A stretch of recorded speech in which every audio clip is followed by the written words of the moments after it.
This morning, a marathon procedural vote on the House floor has come to an end as the chamber moves towards passing President Trump's massive spending bill. On Tuesday, the Senate narrowly passed the legislation. There's a lot the bill extends the president's 2017 tax cuts and increases border and defense spending while including deep cuts to health programs. And there's a lot in the nearly 900-page bill, including extensions of the president's tax cuts that we just talked about. And joining us now to discuss what this bill could mean for Americans is Liz Pancotti, Managing Director of Policy and Advocacy at Groundwork Collaborative.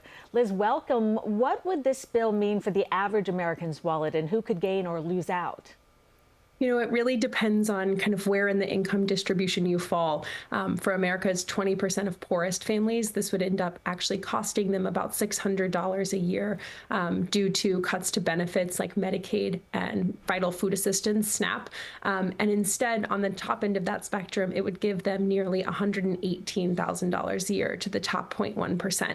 So it really depends on kind of which side of the income distribution you fall. These, tax cuts are paid for on the backs of working families by cuts to vital programs. And that is really going to impact, healthcare costs, grocery costs, and even utility costs, given they are rolling back vital clean energy programs for those in the kind of middle, everyday American. So you have deep cuts to programs like Medicaid, also to SNAP. How will that impact low-income families and communities here in New York?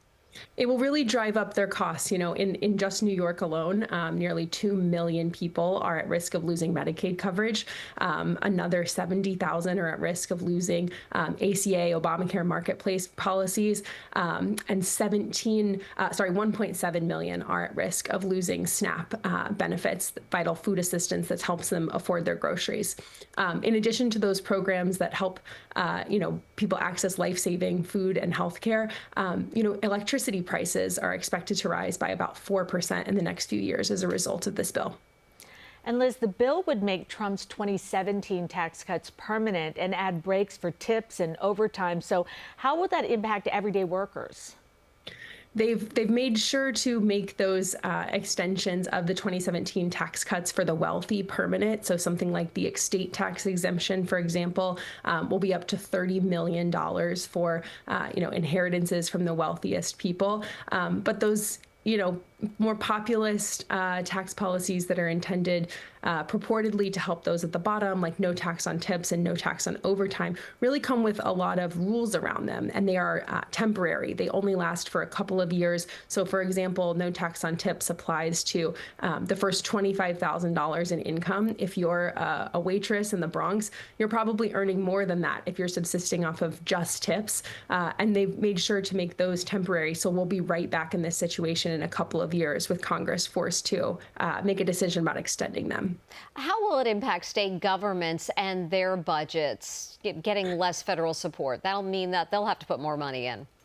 It's really unclear, and really dire. I think SNAP, for the first time, food stamps has always been a federally funded program, and this bill proposes putting a significant amount of that burden onto state governments in a state like New York that could be up to $2 billion to cover the administrative costs and a portion of those benefits. In addition, it messes with how states fund their Medicaid programs. And so in a state like New York, where they have a much more robust Medicaid system than in other states, this would shift a larger burden to them and, in fact, limit how much they are able to finance that program. Liz Pancotti from Groundwork Collaborative, thanks for joining us. And stay with CBS News New York as we follow developments out of Washington. We'll bring you updates as the House moves to vote on the bill.